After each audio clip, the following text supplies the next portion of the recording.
Toujours en direct sur CNews pour les voix de l'info. À suivre dans quelques instants la revue de presse de vos journaux du lendemain. Mais d'abord, c'est le duel ou la discussion avec nos invités. Ce soir, je suis ravie d'accueillir Agnès Verdier-Molinier. Bonsoir. Bonsoir. Directrice de la Fondation IFRAP, auteur de nombreux ouvrages, dont celui-ci, le dernier en date, qui s'intitule En marche vers l'immobilisme, le choc de complexité, aux éditions Albin Michel.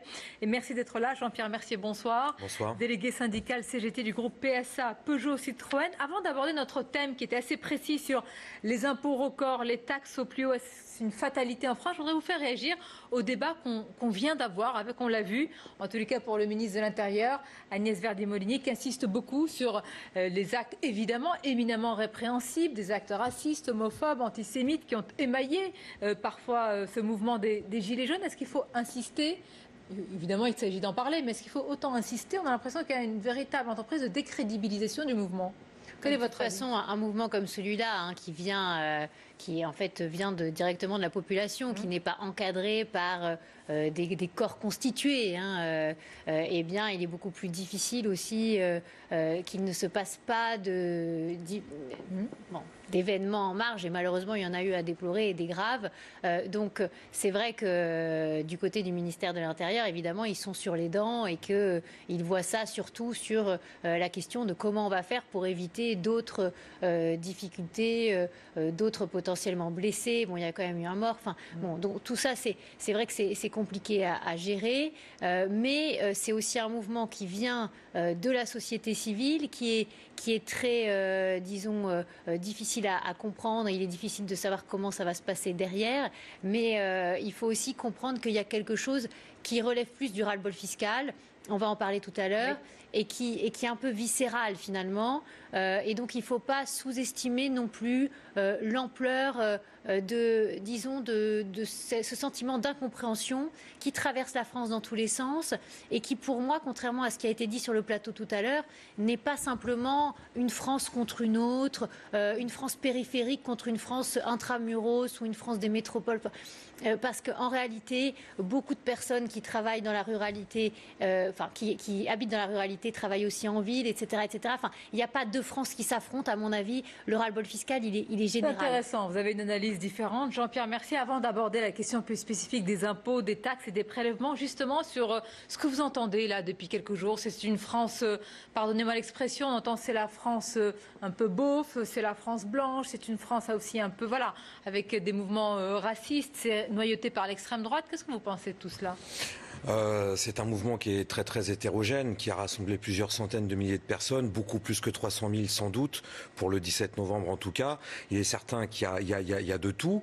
Il y a des personnes surtout qui ont des intérêts très différents. Il y a d'un côté des petits patrons du bâtiment, des artisans taxis, du petit patronat. Et puis il y a aussi une écrasante majorité, je pense, des travailleurs du rang dans des petites entreprises où justement il n'y a pas de syndicats, il y a aussi des retraités, il y a des travailleurs qui sont pauvres, mais pas que pauvres, il y a aussi des travailleurs tout court. Et le mérite de ce mouvement, moi ce que je retiens, c'est que le mérite de ce mouvement des Gilets jaunes, c'est qu'il a réussi à poser le débat sur le pouvoir d'achat.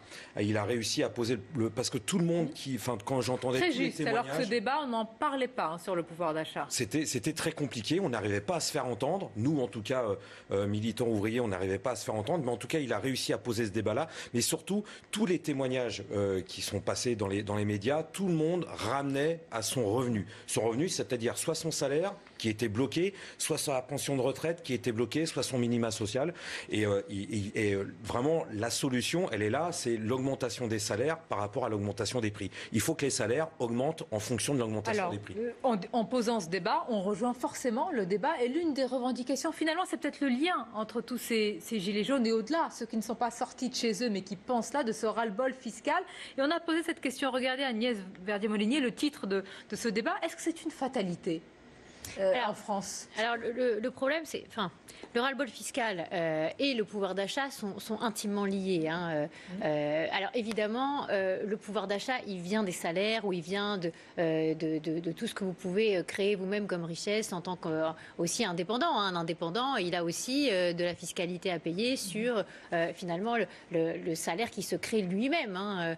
Donc finalement, on est tous sur un sujet de pouvoir d'achat, mais que le gouvernement a fait énormément monter ces derniers temps. Personnellement, je trouve que c'est surtout le gouvernement qui a mis ce sujet sur la table, notamment depuis le mois de septembre. Et je crois que c'est extrêmement lié au prélèvement à la source. Le prélèvement à la source arrive en termes de réforme au mois de janvier prochain. On se souvient que le président de la République a beaucoup hésité à le mettre en place. Il a hésité parce qu'il sent bien que ça va être aussi beaucoup de surprises à la fin du mois de janvier où les personnes vont se dire « Oula, mais finalement, je ne m'attendais pas à avoir un salaire amputé ou ma retraite amputée d'autant ». Et donc, le gouvernement a fait monter l'item pouvoir d'achat depuis, il lui est revenu en boomerang, depuis la rentrée. Et comment il a fait monter ce sujet ? Parce qu'il a beaucoup communiqué sur la question des 6 milliards de pouvoir d'achat qui allaient être rendus aux Français en 2019. Alors, vraisemblablement parce qu'ils ont été un peu vaccinés par le sujet CSG, qui a été un sujet assez douloureux, notamment pour les retraités en début d'année. Ça a été une erreur du gouvernement de choisir de basculer cotisation sociale sur CSG. Ils auraient dû basculer plutôt sur de la TVA. Ils ne l'ont pas choisi parce que c'était finalement un choix qui a été fait pendant la campagne par Emmanuel Macron pour se singulariser de la droite. C'était uniquement ça, c'est vraiment des choix tacticiens et politiciens qui leur reviennent maintenant en boomerang. Donc, cette question du pouvoir d'achat, quand on la manie trop, quand on l'a finalement vu l'instrumentaliser, elle est toujours très délicate et surtout que le gouvernement, en fait, anticipe finalement des gains de pouvoir d'achat qui n'auront pas lieu en 2019. Les Français l'ont senti et en plus, ils ont vu qu'en 2018, leur fiscalité n'a pas baissé. Pourquoi je vous vois réagir et vous étonner, Jean-Pierre Mercier? Parce qu'on ne vit pas dans le même monde, voilà, tout simplement. Quand le gouvernement prend la question du pouvoir d'achat, c'est pour l'attaquer. C'est la baisse des allocations, c'est l'augmentation de la CSG, c'est évidemment les taxes et les impôts qui ont augmenté, mais c'est surtout derrière ce qui a été ressenti et ce qui est ressenti aujourd'hui et la hausse du prix des carburants et le révélateur du ras-le-bol, c'est parce que c'est l'accumulation depuis ces dernières années et pas que sous Macron, sous Hollande et sous Sarkozy, c'est que quand on n'a que son salaire pour vivre ou que sa pension de retraite pour vivre, c'est bloqué depuis des années et des années. Donc forcément, en face, quand chaque gouvernement a augmenté à sa sauce tel ou tel impôt, quand il a diminué telle ou telle ressource, telle ou telle allocation, c'est évident que nous, quand on n'a que notre salaire pour vivre, on peut plus y arriver. Et ça, tout le monde le dit, Alors la solution, si on veut régler le problème du pouvoir d'achat, il y a une solution extrêmement simple qui est basique. Et en tout cas pour les salariés du privé, pour les salariés du privé, ça ne coûte pas un copec à l'État, vous devriez être contente, c'est augmenter massivement les salaires dans toutes les entreprises du privé. Parce qu'il n'y a que comme ça qu'on pourra protéger notre pouvoir d'achat, nous salariés, et y compris les salariés du public, parce que comprenez même, je pose juste une hypothèse, si Emmanuel Macron devait reculer sur l'augmentation des taxes sur le carburant, et alors, on aurait obtenu sûrement un succès, ça c'est certain, mais Emmanuel Macron reprendrait dans nos poches exactement la même somme pour d'une autre manière, mais pour redonner à qui, pour redonner non pas l'éducation nationale, non pas au ministère de la Santé, mais pour redonner à financer ces dizaines et ces dizaines de milliards d'aides publiques. J'imagine que vous n'êtes pas d'accord sur la solution, dans les caisses évidemment, des grandes entreprises. et les réponses à apporter. Sur certains aspects, je ne suis pas totalement en opposition. Pourquoi ? Parce que en réalité, qu'est-ce qu'on voit depuis des années ? On voit des baisses d'impôts d'un côté, mais des augmentations de l'autre. Et ce qu'on gagne d'un côté, on le perd de l'autre. Enfin, nous, on n'a jamais eu nos impôts qui ont baissé, et madame. Les Français ne sont pas du... Il y a des baisses de cotisations sociales salariales. Et de l'autre côté, il y a de l'augmentation. Pour un salaire de 1 700 € que je fais, ça représente combien ? Quelques dizaines d'euros. Mais vous allez être d'accord avec moi, je vous assure. Quand Emmanuel Macron supprime l'ISF, c'est 4 milliards en moins pour les recettes de l'État. Là, il y en a quand même qui gagnent beaucoup. Ce que je voudrais dire, c'est que globalement, la fiscalité ne baisse pas. Et pourquoi elle ne baisse pas ? Et elle pourrait baisser. Elle ne peut baisser que la dépense publique. Mais que parce qu'en face, on arrive à baisser la dépense. Et c'est ça que tout le monde oublie finalement, c'est que pourquoi on a une fiscalité aussi élevée ? Parce qu'on a un modèle social qui est trop cher. Et si on avait un modèle social moins cher, et là je parle de tout, je parle de nos systèmes de pension qui ont trop de caisses avec des départs à la retraite qui sont trop tôt. On le sait, tous les pays qui nous entourent sont à 65 ans pour le départ à la retraite aujourd'hui. On sait aussi l'accumulation des aides sociales différentes qui sont avec des coûts de gestion qui sont plus chers que dans tous les autres pays comparables. On voit aussi qu'on a surempilé les communes, les intercommunalités, les métropoles, les régions et qu'à un moment, l'État déconcentré, l'État, la sécurité sociale, tout ça, c'est de l'argent qui est dépensé par les Français pour avoir des services publics, mais qui s'enchaînent les uns dans les autres et qui se concurrencent et qui nous coûtent plus cher qu'ailleurs. Donc à un moment, il faut que les Français comprennent. Et je crois que beaucoup de Français ont compris, et notamment dans le mouvement des Gilets jaunes, mais pas que, qu'il y a un lien entre fiscalité et dépenses publiques. Et à un moment, il faudra poser les questions en face, potentiellement par référendum. Qu'est-ce qu'on veut? Si on veut moins de fiscalité, si on veut avoir plus de pouvoir d'achat avec des salaires qui payent mieux, eh bien, il faut aussi avoir un modèle social moins cher parce que finalement, pourquoi nos salaires sont si faibles en net? C'est aussi qu'on a un modèle social trop cher. Qu'est-ce que vous voulez que je vous... la réponse. Il y en a qui pensent comme ça. Oui, alors ceux qui pensent comme ça, c'est ceux qui sont du côté des MEDEF, c'est ceux qui sont du côté des PDG et des grands actionnaires. Posez la question aux Français, vous verrez. De ces grandes entreprises. Quand ils pensent dépenses publiques, c'est uniquement tout ce qui peut être utile à la population, c'est-à-dire la santé, l'éducation nationale, les caisses de retraite, etc. Pour eux, ça, c'est de la dépense inutile. Par contre, ils ne posent jamais le problème de la dépense du CICE, du crédit impôt recherche, des dizaines de milliards d'aides publiques qui sont versées à fonds perdus dans les grandes entreprises du CAC 40, qui, je le rappelle quand même, ne sont pas sur la paille. En 2017, elles ont généré et accumulé plus de 100 milliards de bénéfices. Les actionnaires de ces grandes entreprises se sont versés 55 milliards d'euros sous forme de dividendes, et les PDG de ces grandes entreprises se sont augmentés royalement, tranquillement, mais ce que vous dites, leur salaire de 14%. Elle vous parle des dépenses publiques. Alors moi, je parle de ces dépenses publiques-là, les dizaines de milliards d'aides qui vont dans les caisses de ces grandes entreprises, oui, qui sont inutiles puisque le chômage continue à augmenter. Il faudrait au contraire que l'argent public aille uniquement dans le public. Allez, la réponse, et puis l'autre thème sur Carlos Ghosn. Je crois qu'on ne parle pas exactement des mêmes choses, mais non, ça, si on parle de la fiscalité des entreprises, on a vraiment un gros problème en France, c'est vrai.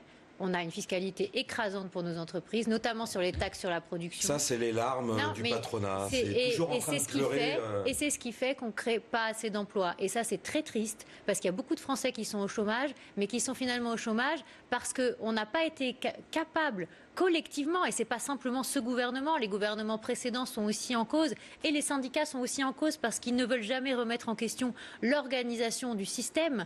Et à un moment, il faut aussi se poser... Le patronat n'est jamais en cause. Mais quand je dis les syndicats... On va pas vous mettre d'accord. Quand je dis les syndicats... On va parler d'un patron. Quand je dis les syndicats à la fois du patronat et les syndicats de salariés, parce que dans le paritarisme, dans la gestion de tout ce modèle social que j'ai évoqué tout à l'heure et qui pèse sur nos entreprises, il y a aussi les partenaires sociaux du côté des patrons. Mais donc là, il y a un vrai sujet. Nos entreprises paient déjà beaucoup trop d'impôts, de l'ordre de 70 milliards de plus. Je voudrais vraiment qu'on parle de ce sujet en découvrant les unes du lendemain. Regardez ces unes, on va les voir peut-être, voilà, les Échos avec l'icône qui est déboulonnée. Il s'agit, vous le reconnaissez, de Carlos Ghosn dans la tourmente. On va voir les autres unes, l'emblématique patron de Nissan Renault dans la tourmente, qui est soupçonné par la justice japonaise d'avoir dissimulé une partie de ses salaires au fisc. Une affaire qui est en train de fragiliser très sérieusement le groupe automobile. Carlos Ghosn, 0 de conduite. On va rappeler, c'est tout à fait normal, Jean-Pierre Mercier, comme dans toute affaire, la présomption d'innocence. Il est arrêté par la justice japonaise. C'est le fisc japonais. C'est une affaire qui a fait l'effet d'une bombe dans les milieux politiques, économiques et au-delà. Votre réaction? Écoutez, moi je rappelle déjà, avant tout, que il est présenté comme un capitaine d'industrie. Il gagne 15 millions d'euros par an. Ça veut dire 40 000 euros par jour, samedi, dimanche compris.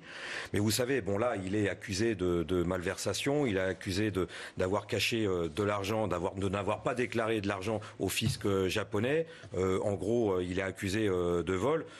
Vous savez, nous, les salariés, on le vit tous les mois, ça, sur notre fiche de paye. On est volé tous les mois sur notre fiche de paye. Vous savez, il y a une blague qui circule. Ça va peut-être détendre Madame, vous savez quelle est la différence entre... Et Madame est très détendue, Vous on savez est bien quelle est sur la ce différence plateau. entre un patron et un oiseau? Entre un patron et un oiseau, c'est que de temps en temps, l'oiseau, il arrête de voler.